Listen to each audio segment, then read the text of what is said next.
For a couple of years now, artist Tai Bui has been working on a public art project for the city of Palo Alto. And today, he is preparing for its final installation. He built these boulders himself, but they are as dense and heavy as real boulders.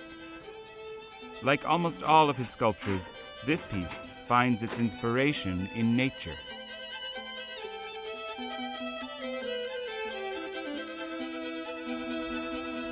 Born in Vietnam, Tai Bui came to America when he was 21, escaping the country by boat. After a year and a half in a Hong Kong refugee camp, he landed first in Kentucky, then San Francisco, where he attended the San Francisco Art Institute. Eventually, he studied at Stanford University. Although trained in America, Bui looks both east and west when creating his pieces.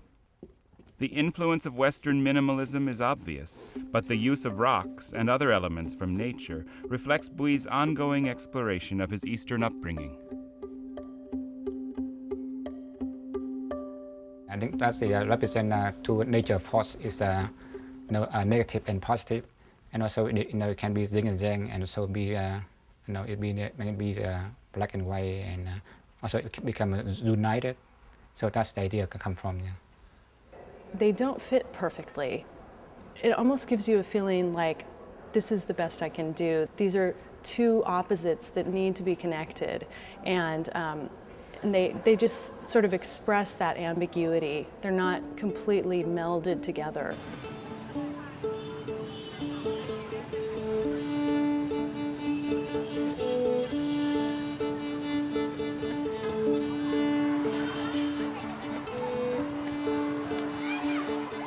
Bui grew up here in Hanoi, at a time when the capital of North Vietnam was under constant attack by American bombers.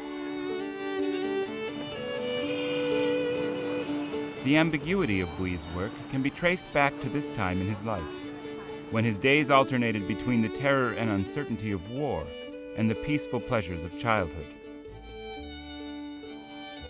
But even in Bui's more playful works, there's an undercurrent of sadness, as his childhood friend, Hanoi artist and curator Tran Luong sees it.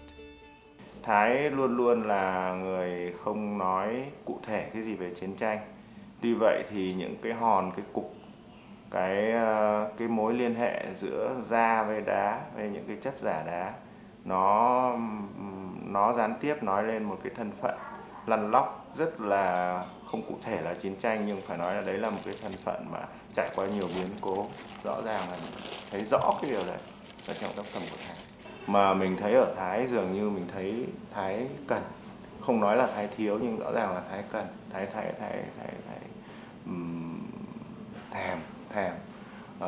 Và mình đôi lúc có vẻ hãnh diện rằng là mình rất nhiều khó khăn, thậm chí đến bây giờ trong kể cả đời sống vật chất lẫn sáng tác, nhưng mà mình vẫn cảm thấy mình đầy đủ hơn Thái.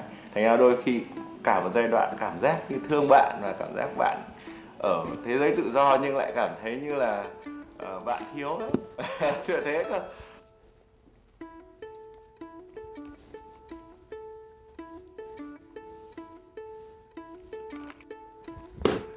Some of Bui's works draw directly on his childhood memories, like these clay bowls, fabricated in a way that mimics a traditional Vietnamese game.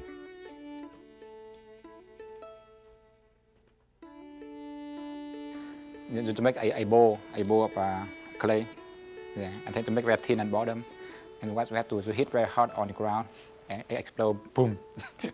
Yeah.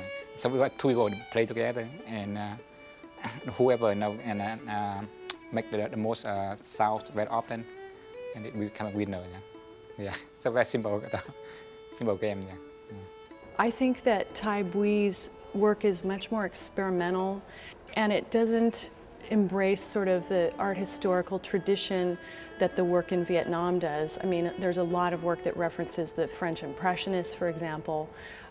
So it's definitely contemporary art and might have trouble finding an audience in Vietnam unless it was a very sort of urban, sophisticated, worldly audience. Over the years, life in America hasn't been kind to Tai Bui. A job as an art teacher at UC Santa Cruz didn't last long, partly because of his heavily accented English.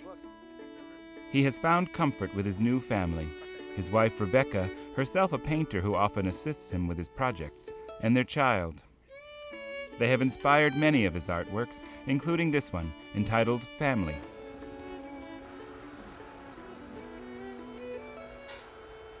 But raising a family and living in a foreign culture has its own challenges, provoking reactions like this work, entitled Don't Pressure Me. At first glance, these objects look like fruits with some sort of stem protruding from them.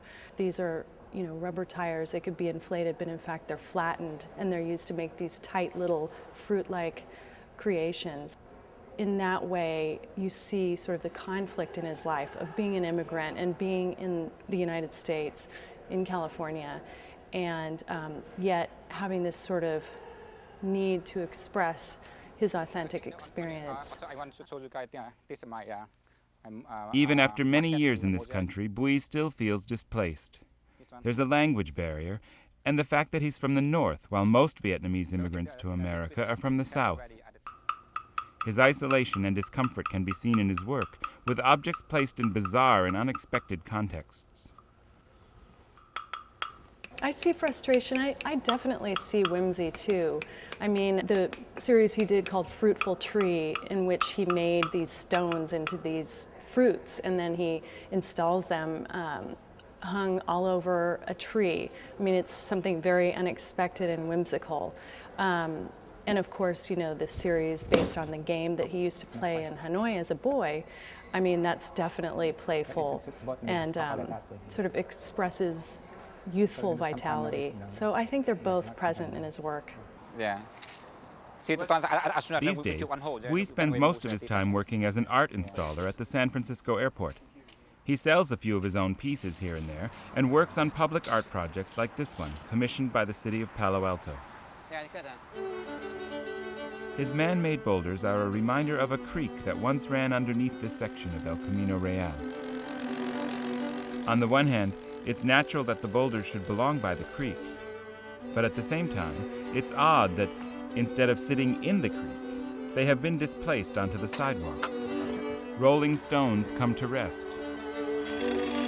A reminder, too, of the artist trying to find a home in a foreign land.